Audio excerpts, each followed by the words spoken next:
Hello students. आज हम बात करेंगे क्लास नाइन्थ हिंदी बुक से। हम चैप्टर नंबर 6 पढ़ रहे थे। हरिप्रसन्न हरिशंकर परसाई जी का चैप्टर था प्रेमचंद के फटे जूते। अभी तक हमने इस पार्ट के वीडियो में जो अपने पिछले वीडियोस में हमने पढ़ा था कि मुंशी प्रेमचंद जी किस तरह से अपने एक साधारण व्यक्तित्व के कारण थे प्रचलित है। और दूसरी उनकी जो हम चर्चा का विषय जो इस पार्ट में रहा है वो है उनके जूते का फटा होना। यानी उनके उन्होंने एक फ़ोटो खिंचवाई थी अपनी पत्नी के साथ जिनमें इनके एक पैर का जूता जो था वो आगे से फटा हुआ था, उंगली बाहर दिख रही थी। तो जिसे हमारे हरिशंकर परसाई जी उसे एक रूप में मान रहे हैं कि शायद उसमें कुछ उनका व्यंग रहा होगा। तो उस व्यंग के कारण के किस लोगों पर इस तरह की हंसी है, क्योंकि आज का समय हम जो देख रहे हैं काफ़ी दिखावे का है। लोग अपना अपनी चीज़ों को जताने में ज़्यादा विश्वास रखते हैं जो कि उनके पास होता नहीं है। तो इस तरह की चीज़ों को वह उसके बारे में इस फोटो के दृश्य के माध्यम से हमारे सामने प्रस्तुत करते हैं। और कई सारे तर्क जो है हरीश शंकर परसाई जी हमारे सामने रखते हैं कि उन्होंने कुछ चीज़ें जो अपनी तरफ से सुलझाने की कोशिश की थी। और उन्होंने ये बताना चाहा था कि भाई जब आपको यानी प्रेमचंद जी को जो फ़ोटो खिंचवानी थी तो वे शायद ढंग के जूते तो पहन लेते, यानी किसी से उधार लेकर जूते पहन लेते तो भी शायद फ़ोटो में बढ़िया दिख जाते हैं। और उन्होंने इसके कारण कई तर्क बताए कि लोग उधार की बीवियाँ तक लेके फ़ोटो खिंचवाते हैं, लोग इत्र चुपड़ कर फ़ोटो खिंचवाते हैं, लेकिन फ़ोटो में आदमी बढ़िया दिखना चाहिए। जहाँ हरिशंकर परसाई ने अपना एक तर्क लेते हुए बताया था कि अगर मेरी अगर ऐसी हालत में अगर फ़ोटो खिंचवाना कहे तो मैं फ़ोटो कभी ज़िंदगी में खिंचवाऊँ ही नहीं। तो इसके कारण उन्होंने एक चीज़ और भी बताई थी हमारे सामने कि जो पोशाक होती है कि वो समय के अनुसार ही उसको पहना जाता है, कि जैसे समय या होता है या हम कई जगह विशेष होती है उसके आधार पर कपड़े पहनते हैं। तो लोग जब फ़ोटो खिंचवाते हैं तो उस समय अपने आप को कितना अच्छा बढ़िया दिखाने की कोशिश करते हैं, अपनी वास्तविकता को छुपाते हैं बहुत से लोग, तो दिखावे के लिए कुछ भी कर जाते हैं। लेकिन मुंशी प्रेमचंद जी के बारे में जब ये बता रहे हैं कि उन्होंने किसी तरह की बनावटी चीज़ को कभी भी अपने सामने रखा नहीं है। जैसा वह है वह दिखने की कोशिश में रहते हैं। यूं तरह के लोगों को दिखाकर या झांसे में लाने की उनकी कभी भी कोशिश नहीं रहती है। तो कई चीज़ें हमारे सामने लेखक हमारे सामने रखते हैं। तो जहाँ हम पेज नंबर 64 की बात करते हैं जहाँ से आज हम पढ़ रहे हैं, तो जहाँ उनकी इम्पोर्टेंट बातें आई थी समझ में हमारे कि जब उनका जूता आखिर फटा क्यों होगा, तो उन्होंने इसके लिए भी तर्क दिए थे कि भाई अगर व्यक्ति काफ़ी लंबा काफ़ी मीलों तक की यात्रा करता है, काफ़ी लंबा चलता है, तो चलने के कारण तो जूते के जो तल होते हैं वह घिसते हैं। जूता फटता नहीं है, जूते के तल घिस जाते हैं। आप भी जैसे चप्पल पहनते हो कई टाइम तक पहने हुए रहते हैं तो देखा होगा आपने भी कुछ समय बाद वो भी नीचे से घिसने लग जाती है। टूटती कब होते हैं? टूटती का कारण सबको पता होता है कि या तो किसी से ठोकर खाते हैं या किसी से टकराती है, तब उससे टूटने के चांस रहते हैं। इसी तरह जूते की भी यही हालत होती है। तो वो भी कहते हैं कि भाई मैं इतना चलता हूँ तो मेरे नीचे से तलवे घिस चुके हैं, कभी कभार चलने से लहूलुहान हो जाता है, लेकिन मुंशी प्रेमचंद के जूते ऊपर से फटे हैं, नीचे से अभी भी उसमें मजबूत ही है। यानी कहने का तात्पर्य यह है कि एक व्यक्ति जो होता है उसका धरातल मजबूत होना चाहिए, उसका आधार जो होता है व्यक्ति का जीवन, उसकी जो उद्देश्य होते हैं, उसकी जो सोच जो होती है वो उसकी धरातल कहलाती है, वो उसकी मजबूत होनी चाहिए। तो मुंशी प्रेमचंद की वो चीज़ें मजबूत थी, लेकिन जो एक दुनिया को जो दिखावा करना है या दुनिया को दिखाने लायक चीज़ थी वो थोड़ी फट चुकी थी। तो कई लोग होते हैं जो अपने इस दरिद्र रूप को, इस जो अपने खालीपन रूप को आगे लोगों तक दिखाना नहीं चाहते हैं। इस कारण से वे क्या करते हैं कि उनको क्या दबा के रख लेते हैं, उनको छुपाने की कोशिश करते हैं, उनको ढक से लेते हैं। लेकिन मुंशी प्रेमचंद जी के साथ ऐसा नहीं है, वे किसी भी चीज़ के लिए कोरा दिखावा नहीं करना चाहते हैं। जो वास्तविकता में वह हैं तो वही दिखाना चाहते हैं। तो देखिए यहाँ पे जो हमारे लेखक ने बात करी थी कि चलने से जूता घिसता है फटता नहीं, तो तुम्हारा जूता कैसे फट गया? मुझे लगता है तुम किसी सख्त चीज़ को ठोकर मार रहे हो। कोई चीज़ जो अपने परत पर परत यानी कई समय तक वो जमती रही थी, शायद तुमने उससे ठोकर मार मार कर अपना जूता फाड़ लिया है। कोई टीला रास्ते में खड़ा था, तुमने अपना जूता उस पर आजमाया होगा। तो कहने का तात्पर्य जो हमने पिछले वीडियो में भी देखा था, तो यहाँ कहने से मतलब है कि जो पुराने समय से पुरातन समय से जो ऐसी कई रूढ़ियाँ अंधविश्वास या ऐसी बुराइयाँ जो हमारे समाज में थी, उनको खात्मा करते करते मुंशी प्रेम जी का शायद जूता फट गया होगा। ऐसी चीज़ों को अपने पैरों से उन्होंने मारकर उसको साइड किया होगा। ठीक है, क्योंकि हम प्रेमचंद जी के बारे में यही जानते हैं, क्योंकि उन्होंने की जितनी कहानियाँ निबंध उपन्यास हैं उनमें किसी न किसी एक किसान के एक मजदूर के जीवन में, एक शोषित पीड़ित समाज के वर्ग के लोगों के बारे में उन्होंने काफ़ी कुछ अपनी रचनाओं में लिखा है। उनको इस समस्या से उबारने का उन्होंने काफ़ी खूब प्रयास किया था। तो आगे जो लेखक है वो बताते हैं कि तुम उसे बचाकर उसके बगल से भी तो निकल सकते थे, टीलों से समझौता भी तो हो जाता है, सभी नदियां पहाड़ थोड़े ही फोड़ती है, कोई रास्ता बदल कर घूम कर भी तो चली जाती है। तो आगे ये बता रहे हैं कि जैसे वे जो हमारे लेखक हैं वो इस लाइन के जरिए हमें जो है कहीं पर निराश नहीं करना चाह रहे हैं। तो वो एक केवल तर्क यानी उसको जूते फटने के उसके महत्व को या उसके बरकरार रखने के लिए कह रहे हैं कि भाई अगर तुम्हारे सामने ऐसी समस्याएं थी, जब तुम्हारे नदी पहाड़ नाले ऐसे थे, तो तुम अपना रास्ता भी तो बदल सकते हैं। जैसे नदी बहती है तो जैसे वो अपना रास्ता खुद बनाती है, जहाँ जिसको ढलान दिखती है उसी ओर चल पड़ती है। तो तुम भी अपना रास्ता बदल सकते थे, लेकिन हम ये जानते हैं कि मुंशी प्रेमचंद का जो व्यक्तित्व है वे कभी भी समझौता नहीं करते थे। जो समस्या जो बुराई उनको सामने नजर आती थी उसका वह हल निकालने की कोशिश जरूर करते थे, उससे समझौता नहीं करते थे। तो आगे लेखक बता रहे हैं कि तुम समझौता कर नहीं सके, क्या तुम्हारी भी वह कमजोरी थी जो होरी को ले डूबी, वही नेम धर्म वाली कमजोरी, नेम धर्म उसकी भी जंजीर थी, मगर तुम जिस तरह मुस्कुरा रहे हो उसे लगता है शायद नेम धर्म तुम्हारा बंधन नहीं था, तुम्हारी मुक्ति थी। तो यानी आगे कह रहे हैं कि जिस तरीके से यानी उनके जो उन्होंने एक उपन्यास में होरी का जो जिक्र किया था, जो काफ़ी नित्य कर्म धर्म वाली होता है, तो वे कभी भी अपने मार्ग से नहीं हटती थी, तो यानी समझौता नहीं करती थी। तो क्या मुंशी प्रेमचंद जी आप भी उसी की तरह हो चुके थे, जो अपने उससे आपने अपनी समस्याओं से समझौता नहीं किया, आपने सामने वाली परेशानियों से समझौता नहीं किया? तो यही शायद तुम्हारा शायद नेम धर्म तो नहीं होगा, लेकिन तुम्हारी मुक्ति थी। तुम्हारी पाँव की उंगली मुझे संकेत सी लगती है, जिसे तुम घृणित समझते हो, उसकी तरफ हाथ की नहीं पाँव की उंगली से इशारा करते हो। यानी हम देखते हैं कि किसी को दिखाने के लिए हम उंगली का इशारा करते हैं, और इशारा से मतलब होता है कि जब उंगली से किसी को इशारा करते हैं तो वो हम नकारात्मक रूप में रहता है। ठीक है, ये एक पॉइंट होता है कि जैसे आप किसी से उंगली से करते हो कि ये, ठीक है, तो उंगली दिखाना जो होता है कि उंगली दिखाना मतलब हमारे नकारात्मक मुहावरा भी है, लेकिन ये नकारात्मक अर्थ को प्रेरित करता है।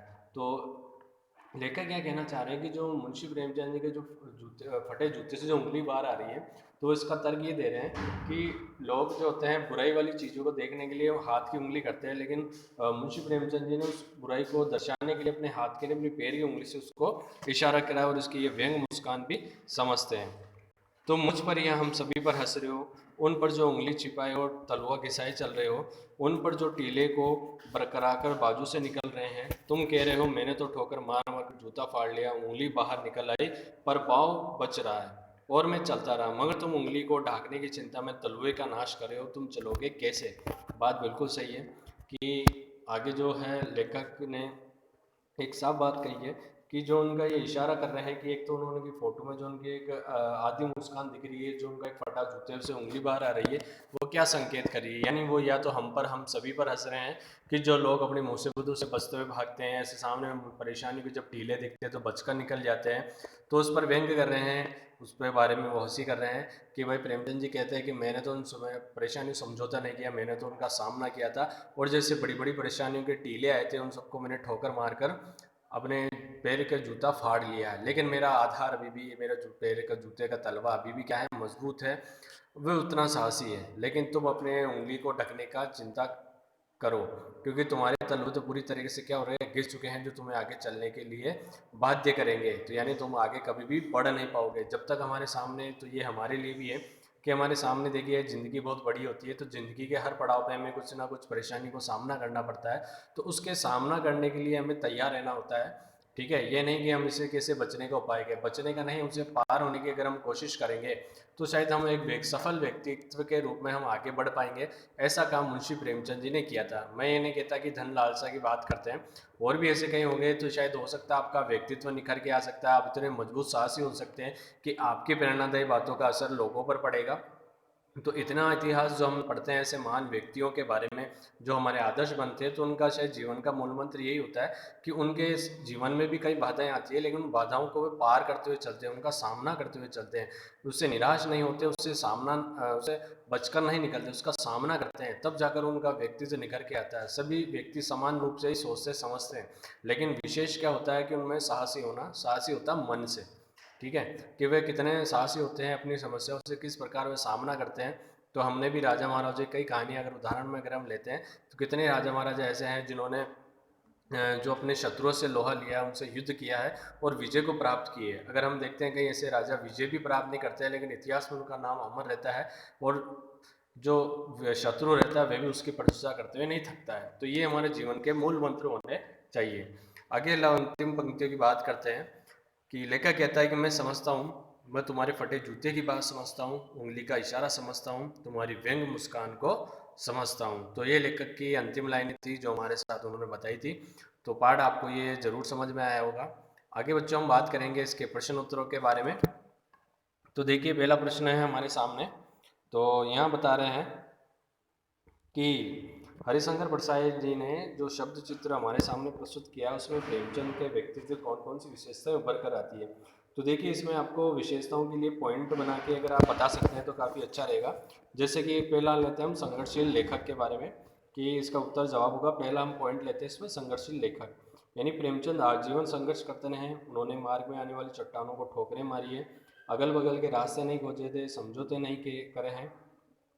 दूसरा अगर हम लें अपराजय व्यक्तित्व, यानी वे किसी से पराजित नहीं हुए। प्रेमचंद का व्यक्तित्व अपराजित था, उन्होंने कष्ट सहकर भी हार नहीं मानी। यदि वह मनचाहा परिवर्तन नहीं कर पाए तो कम से कम कमजोरी पर हंसे तो नहीं। उन्होंने निराशता जीने की बजाय मुस्कान बनाए रखी। उनकी नज़रों में तीखा व्यंग और आत्मविश्वास था। ठीक है। एक तीसरा पॉइंट आता है इसमें कष्टग्रस्त जीवन, क्योंकि उनका जीवन भी सुखमय नहीं था, काफी कष्टों के साथ उन्होंने अपने जीवन को जिया था। तो प्रेमचंद जीवन भर आर्थिक संकट झेलते रहे थे, उन्होंने गरीबी को सहर्ष स्वीकार किया।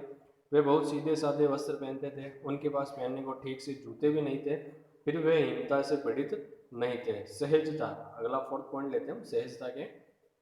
प्रेमचंद जो दिखते थे वैसा वे भीतर भी थे, यानी दोनों रूप से अंदर बाहर से एक थे।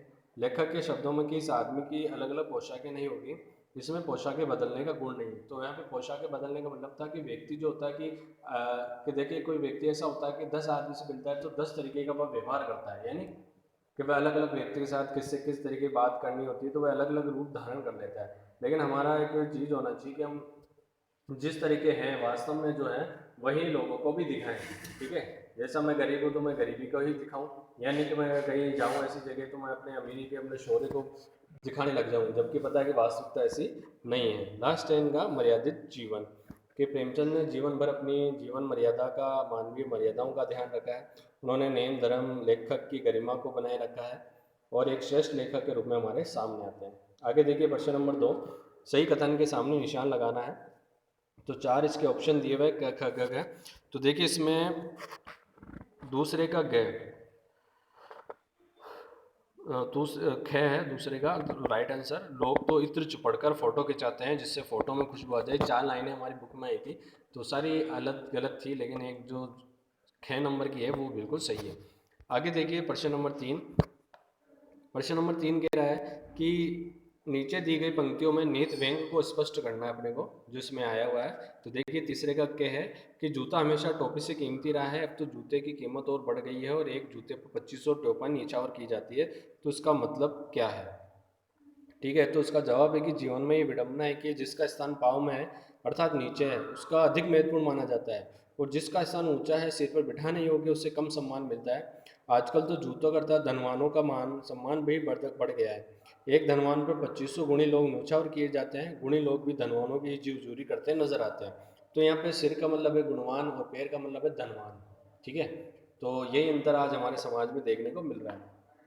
दूसरा था कि तुम पर्दे का महत्व नहीं जानते, हम पर्दे पर कुर्बान हो रखे हैं दिखावे। तो इसका उत्तर है कि प्रेमचंद ने कभी भी पर्दे को अर्थात लुकाव छिपाव को महत्व नहीं दिया है। उन्होंने वास्तविकता को कभी टोकने का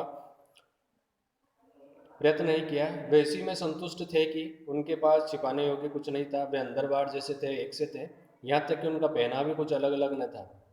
लेखक अपनी तथा अपने युग की मनोभावनाओं पर व्यंग करता है कि हम पर्दा रखने का बड़ा गुण मानते हैं। जो व्यक्ति अपने कष्टों को छिपाकर समाज के सामने सुखी होने का ढोंग करता है हम उसी को ही महान मानते हैं। तीसरा प्रश्न था तीसरे का तीसरा, जिसे तुम घृणित समझते हो उसकी तरफ हाथ की नहीं पाँव की उंगली की इशारा करते हो।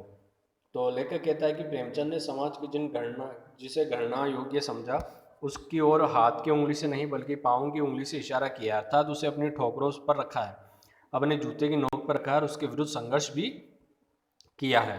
आगे देखिए प्रश्न नंबर 4 कह रहा है कि पाठ में एक जगह पर लेखक कहता है कि लेखक सोचता है कि फोटो खिंचाने की अगर ये पोशाक है तो पहनने की कैसी होगी, लेकिन अगले ही पल वह विचार बदलता है कि नहीं, इस आदमी के अलग अलग पोशाकें नहीं होगी। आपके अनुसार इस संदर्भ में प्रेमचंद के बारे में लेखक के विचार बदलने की वजह क्यों हो सकती है? तो इसका उत्तर है कि मेरे विचार से प्रेमचंद के बारे में लेखक ये विचार रहा होगा कि समाज की परंपरा सी है, वह अच्छे अवसरों पर पहनने के लिए वह अच्छे अलग कपड़े रखता है जिसे वह अच्छा पहन समझता है।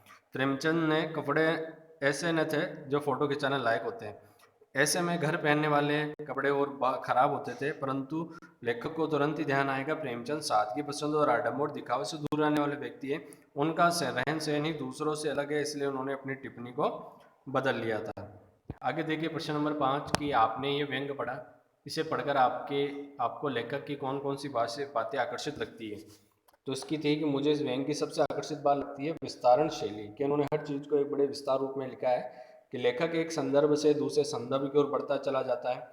वह बूंद से समुद्र खोजने का प्रयत्न करता है, जैसे बीज में से कर्म से अंकुर का, फिर पल्लव का, फिर पौधे और तने का, अंत में फूल का विकास होता जाता है। उसी प्रकार इस निबंध में प्रेमचंद ने के फटे जूते के से बात शुरू होती है और वह बात खुलते खुलते प्रेमचंद के पूरे व्यक्तित्व को उद्घाटित कर देता है। प्रश्न नंबर 6 था, पाठ में टीले शब्द का प्रयोग किन संदर्भों को और इंगित करने के लिए किया गया है?